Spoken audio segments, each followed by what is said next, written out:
Hello everyone, welcome to another edition of RTV Daily. I'm your host, Sean Evans, and welcome to Hot Ones. Gold Cup on deck first, boy, and after Canada lost 3-1 to Mexico, you just felt like that result, it could have and should have been better for Canada. Had Guardado not been in banger mode, maybe it could have been.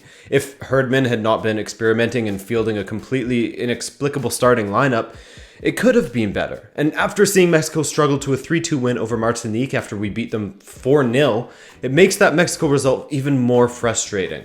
Let me remind you, this isn't the real Mexico. This is a cobbled together squad of second and third stringers. They dominated Martinique on the pitch. They passed circles around them, but labored when it came to finishing their chances. With the score at 3-1, Jordi Delem pulled another one back for Martinique in the 84th minute just to make things interesting to close out the match, but Mexico saw things out, 3-2 win for them, perfect record in the group stage. As for Canada versus Cuba, editor Adrian said that anything less than a rout would be disappointing, and thankfully the boys obliged with a 7-0 whammy on the poor Cubans. A hat-trick for Jonathan David, who in this tournament is showing that, hey, Canada isn't just Alphonso Davies, and Alphonso Davies isn't the only Canadian wonder kid out there. 3 goals and 2 assists. He was involved in 5 of the 7 goals. Lucas Cavallini also scored a hat-trick, with Junior Hoytlet being the only loser to score 1 goal.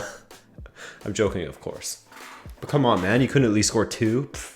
Big win for Canada. They move on alongside Mexico. Today, the 2 group leaders in Group B go head-to-head. Both Costa Rica and Haiti are through already, while the other 2 in Nicaragua and Bermuda are playing for a consolation prize. Okay, so the first match on Sunday at the Women's World Cup saw England, who have been perfect so far, taking on Cameroon. This was a match of defensive stability and counterattacking if you're Cameroon, who in the first half saw only 71% of the ball.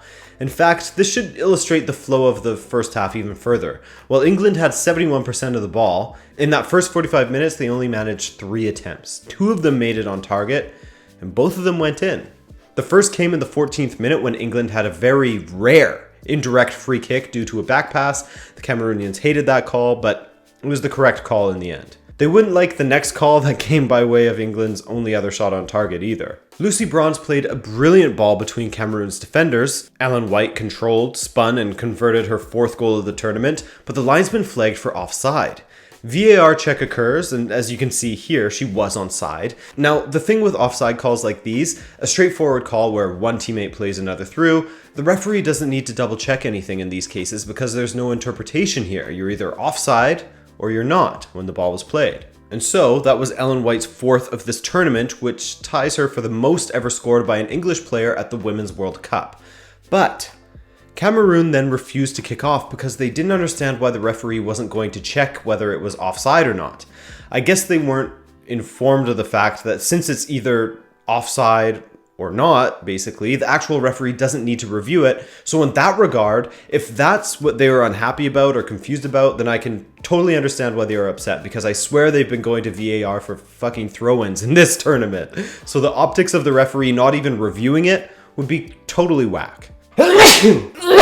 But even so, to refuse to kick off and just call a little huddle, I've never seen anything like that. But if they weren't happy after that, they were even less happy after the half when Nshoot would score a goal from a great cutback, but it would be called off for offside. Again, it was the right call. Again, the Cameroon players freaked out and refused to play for a while. And again, the referee kept her cards in her pocket and allowed the Cameroonians to protest and waste time. The referee completely lost control of this match, by the way. Again, you're protesting something that isn't up for debate. Every call that went against them was the right call, and if anything, the referee was lenient with them. In the first half, Yvonne Luco should have been sent off for an elbow in the first 5 or 10 minutes of the match. Ariella Wona spat on England's dug-in. Cameroon weren't exactly angels out there and were guilty of playing a little dirty. Don't get mad about offside calls that aren't up for interpretation like some of the other offside calls like the USA versus Sweden goal or the Australia versus Brazil goal. So anyway, England scored a 3rd goal shortly after, as Alex Greenwood flicked the ball in from a driven corner kick routine. Later in the match, cool fact, With Phil Neville bringing on Leah Williamson into the game, that meant that he had given every single outfield player in the squad a few minutes of playing time at this World Cup. And again, at the end of the match, the Cameroon players were livid when England's Houghton was left in a heap after getting simultaneously shoved and her Achilles raked by Takunda. Cameroon's captain, Ongwene, started freaking out. Takunda probably deserved a red, but the referee only gave her a yellow upon further review. Again, Cameroon were not angels in this one, but they were acting as if the world was conspiring against them. If anything, I think they bullied that referee into just giving a yellow card because she figured, I don't need to put myself through this grief. But anyway, she let them get away with elbows, spitting, raking their opponents, and holding at play for 5+ minutes on 2 separate occasions, and all the referee handed out was 2 yellows in this match, both to Cameroon. This really was the weirdest football match I've ever seen, I think. How do you match that, France and Brazil? Well, they offered up quite the even match, actually. In the 25th minute, France had a goal disallowed when Gauvin shoulder connected with the ball as Barbara was trying to collect it.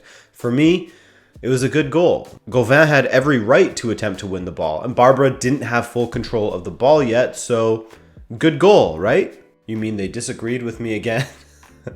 But I mean, why wasn't it given? Barbara didn't have the ball in her grip. Why can't Gauvin go for a 50-50 ball with the keeper? It doesn't make sense to me. There's different rules at this World Cup, apparently. But in the second half, Valérie Gauvin got an undisputed goal from a low-driven ball across the 6 by Diani. Great goal, but Brazil went the other way and hit the bar. Then they went and scored, but the offside flag went up. But thankfully, VAR overruled the original offside call, and they finally made a call that I agreed with. 1-1. 2 extra time. Dabinia was played through and beat Buhadi with her strike, but Mbok got back to clear her attempt before it made it to the goal. However, in the 105th minute, the French struck once again as Amandine Henry got on the end of a Madri free kick and just directed the ball into the corner. 2-1 France, and try as they might, Brazil couldn't find a response, and they crash out in what may just be Marta's final World Cup. She seems to allude that it won't be, but I mean, we'll see. Hopefully it's not her last one. So both France and England move on, and today's matches will offer up some drama from Spain versus the United States and Canada versus Sweden. At least I hope there's some drama. The other matches delivered, at least.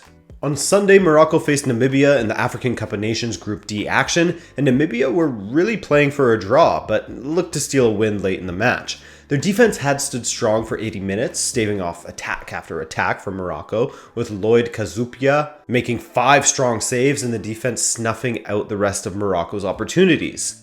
Hakim Ziyech, Boussoufa, Buffal. There was plenty of attacking talent and creativity in this Moroccan side, but their winner came from an unlikely source. You're going to have to excuse me for the pronunciation of the Namibian names because my mouth just doesn't work like that, but Ricardo Manetti brings on Itamunua Kaimwine for the 80th minute to try to maybe steal a win for Namibia with 10 minutes to go. However, Kaimwine managed to concede a free kick in his own half and then drive a header from said free kick straight into his own goal.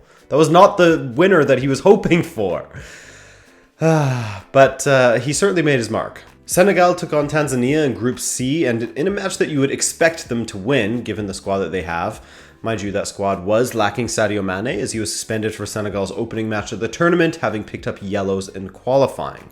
But that didn't matter as Senegal eased past Tanzania, at least in the flow of the match. There wasn't much of a contest from Tanzania. Outshot 24-3, but Aisha Manula certainly frustrated them in goal with his 8 saves. It really is the African Cup of goalkeepers this go around. There's some great performances from goalkeepers so far. Senegal's winner came from Keita Balde in the 28th minute, while Club Brugge midfielder Crepin Diatta added the second in the 64th minute. Banger from outside the 18. Strong start from Senegal. They could take this thing, you know? And finally, the last match of the day was between Algeria and Kenya, and this was a match of 2 halves, and the scoreline perfectly reflected that. Algeria found themselves 2-0 up after 43 minutes, with Buneja converting a penalty and Mahrez converting a cutback from around the penalty spot. But in the second half, Kenya found themselves and were actually the better team in some regards, but just couldn't find a goal.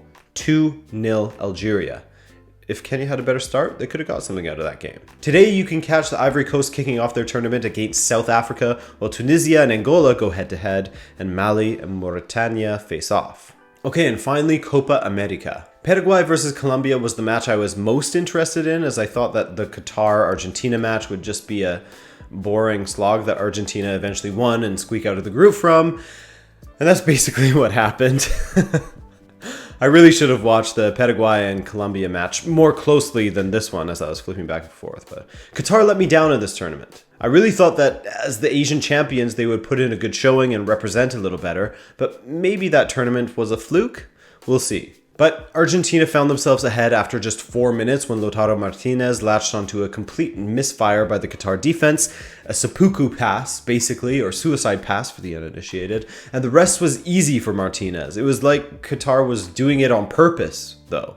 Prior to that giveaway, they had another one, but in their own box, that led to a corner. It was really strange stuff from Qatar early on. Then much later, in the 82nd minute, Sergio Aguero found some pace, despite the long season behind him, as he burned past 2 Qatari defenders, and smashed one in. 2-0 Argentina, and that was that in that match. But was that enough to get them through?